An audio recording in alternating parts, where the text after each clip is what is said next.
Hey, this is S.A. Ofurhie here for ENSPIRE magazine at the Jazz Museum in Harlem. And we're getting ready to interview Voza Rivers, a man with many titles. I literally have to read it off my phone.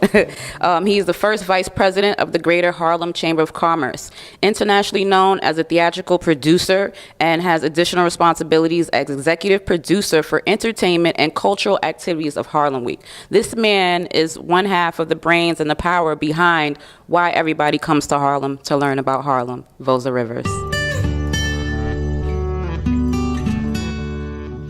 I'm so excited to be sitting here next to you, Voza Rivers. You know, this is the first time we've met. ENSPIRE magazine has actually covered a few events during Harlem Week. So thank you so much for your time today. I am so thrilled and excited that 44 years ago, when a group of us got together to do a one-day event, that it would continue 44 years later. And we're sitting here in the National Jazz Museum in Harlem, and there's a book on Harlem that covers that same period in the 1970s when we started. And when we started Harlem Week, Harlem was at its lowest ebbs. Wholesale abandonment of a lot of the properties that are here, businesses were closing, we had a drug epidemic, and people started moving out of the community. But for those of us who decided to stay under, at that point, the leadership of Percy Sutton, who was the borough president of Manhattan, who also lived in Harlem, we all talked about what would it take to get people to come out of their homes and celebrate, you know, the survivors, the people who said, I'm going to stay here no matter what. Right.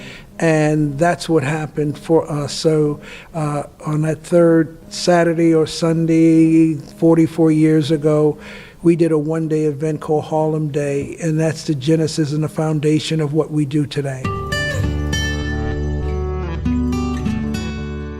Culture changes. So what have you noticed from the first time that you started Harlem Day to Harlem Week within the culture of Harlem? How has it changed? The culture of Harlem has always been Harlem as a cultural capital of Black America. And during the turn of the century, when blacks were leaving the cotton fields in the South, the Caribbean islands, coming to this Mecca called Harlem, they brought their culture with them. Harlem is well known for the Harlem Renaissance, a very special period in our history. And that meant that the people in literary arts, the performing arts, the doctors, the professional people all started moving to this community. What Harlem Week does is it continues to capture and remind people on what this community contributed to the world. So it's not about a definition of how has Harlem changed.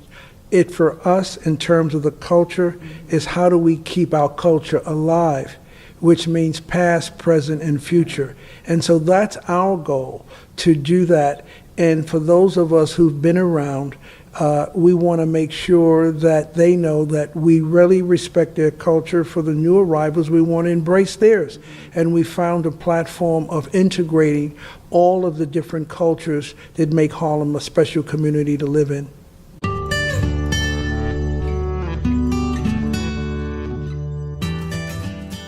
Most people, when you think of Harlem, you think of African American community.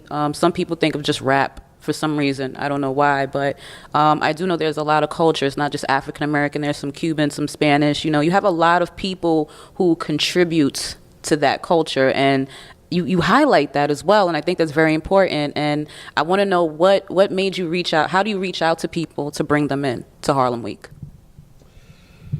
Harlem Week has inherited, again, the reputation of Harlem being the cultural capital of the world. So when you mention Harlem and you think of the Apollo Theater and what that's represented for the last 70 plus years, and now you say Harlem or Harlem Week, there's a certain expectation that we're really capturing the nomenclature, the styles, the ambiance, the rhythms of a community that makes it so special.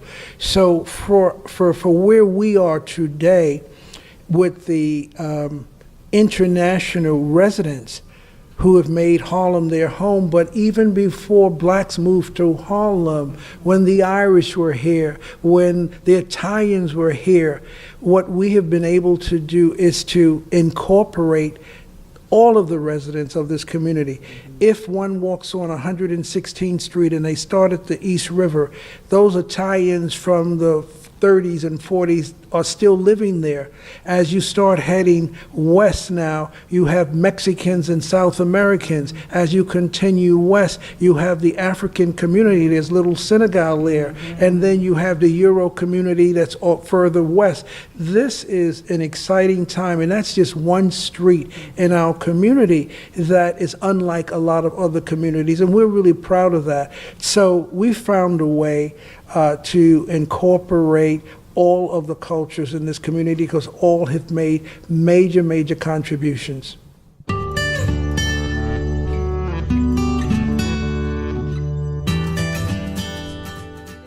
You do so much, but what you're doing is what you love.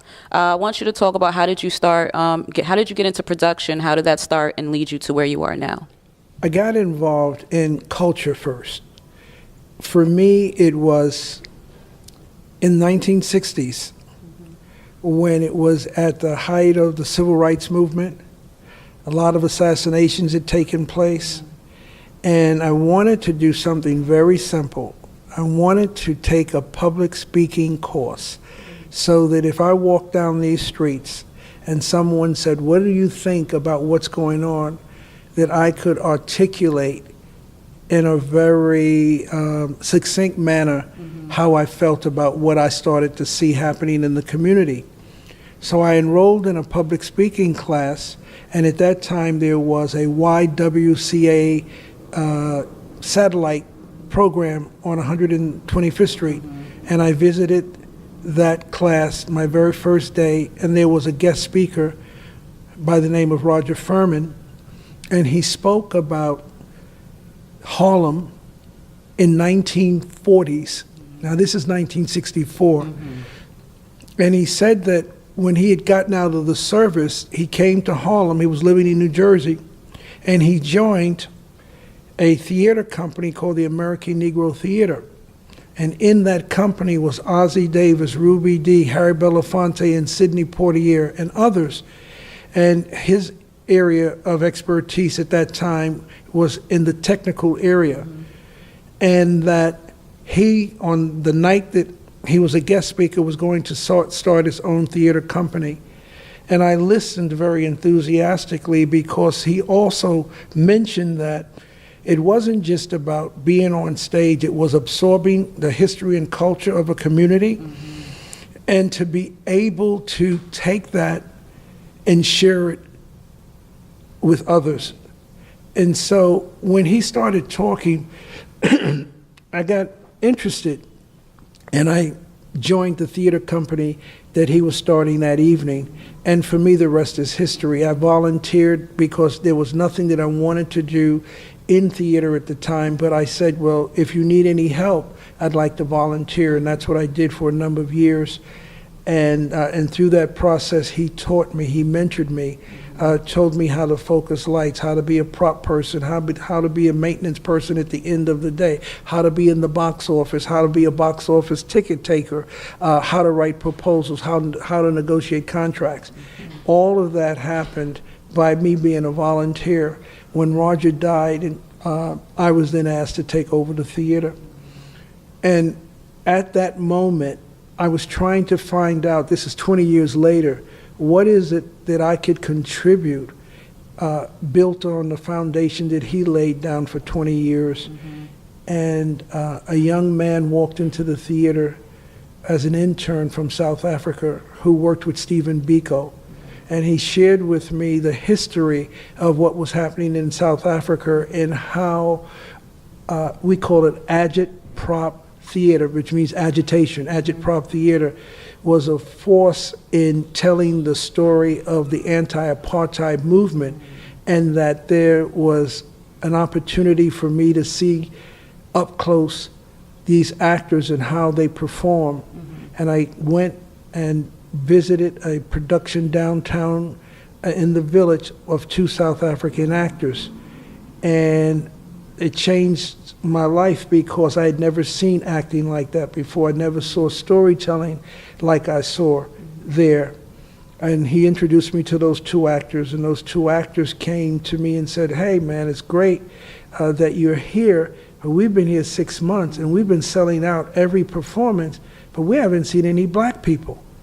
What's happening? How come you guys aren't coming out to support us?" I said, "Well, we're all uptown. We have our little theaters up in Harlem and elsewhere, and that's where we are."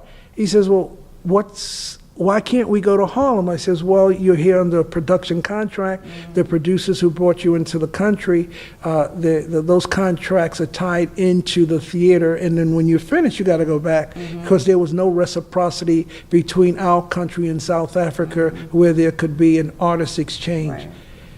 The guys pressured me and says, "You got to find a way. You got to find a way for us to come up to Harlem." And I went to the producers, and we had an understanding that before those guys went back, that the producers would allow them to do whatever they wanted to do. And I brought them up to Harlem, and that's the beginning of the history for me, because I was able to represent what these guys did downtown, uptown. So the New York Times came out to see the play again, and they did a story from Soweto to the Village to Harlem, and they put it on the front page of the weekend section.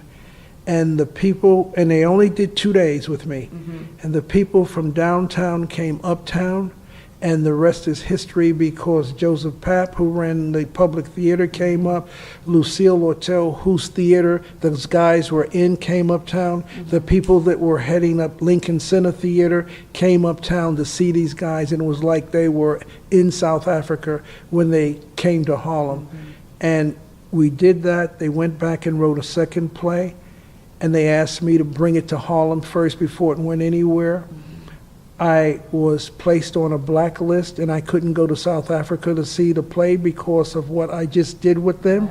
So I was banned from going to South Africa. I listened to the rehearsals of these guys in South Africa over telephone, and I decided that I had to find a way to bring them into the United States, and I did that sight unseen. Harry Belafonte came to see the play, Paul Simon, Quincy Jones. A year later, the play went to Broadway. And I brought it into the United States, sight unseen, and for 5 weeks we sold out in my little 99-seat theater in Harlem. So that started me on another kind of trajectory, where I started seeing the potential of how theater can capture the voices and the nomenclature, again, I use that word, of communities, and how much we have in common, even when we don't all understand the language. Again, it's more of a wealth of information and a testimony, to how hard you've worked and look what comes about it. You've literally, your struggle, your way had made way for somebody else. I think that's very important within our community of people, that we should know that you have to extend a hand in order to help. You have to extend a hand, and it from your story, it felt so natural. Like you weren't looking for anything in return, and that speaks volumes. And with that being said, that type of characteristic leads to, you have received numerous awards for a span of over 40 years and counting. You have many titles, roles, and contributing to the community of Harlem. What would be your advice to either a young creative who might be in a similar situation and, looking for that outlet? What would be your advice to them? When I think about young people, I think about myself when I started. And Roger taught me by having me do. I use the same model with young people who are around me. Over the years, I've had a lot of interns, and what they've told me is that they were allowed to do everything. And I had that kind of confidence that this is the method that I wanted to use, because that's how I was mentored by this one person. I also was fortunate enough to be mentored by the Honorable Percy Sutton, who was the inspiration for us founding Harlem Week, where he allowed me to run his record label, Apollo Theater Records, for a number of years, and to actually form a partnership, a 50-50 partnership for an artist management company called Apollo Theater Artist Management, where I used to look at the stars coming off the stage of the Apollo. There were young people that I brought into sharing that experience with me, and it just, you never know what will happen, but now one of those young people is my son-in-law. Wow. And when he tells the story about what I allowed him to do and what he learned, it's just part of how I was brought up. And that's the experience that I would tell all young people. Go where you can be celebrated and not tolerated. Go where you will be challenged and given opportunity. There are a lot of things, but you also have to be open as a young person that this is something that you can see benefit from. And maybe initially you don't see it, but if you're exposed to more than one thing within an organization, you might find something that piques your interest, and you could now balance that with everything else that's being available to you. And eventually, not that you went in saying, I'm going to be this, I'm going to be that, but by the mere fact that you are being exposed may lead to other opportunities that you didn't even think about initially.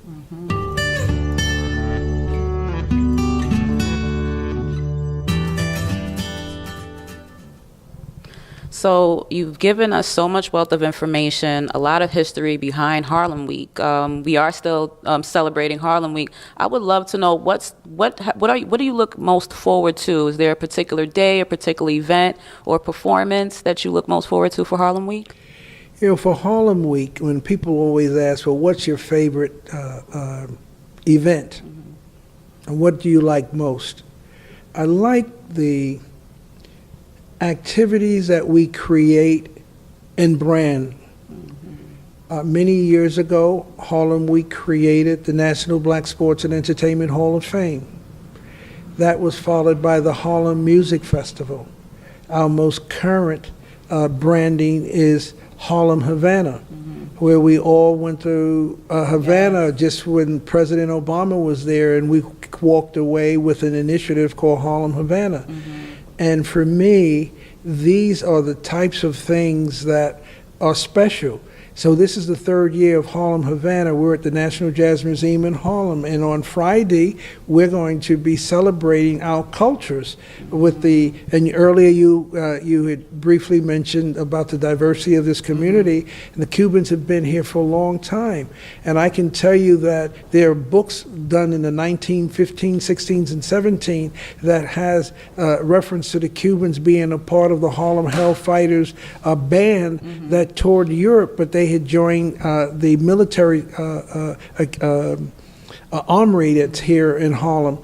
That history and understanding that we've been able to know the history and then rebrand it for the different activities is what makes it new all the time. So we're recreating events and activities as we do what we do. When we talk about having a children's festival, or we're talking about all the themes that we have every year, those themes generate new ideas, new opportunities for us.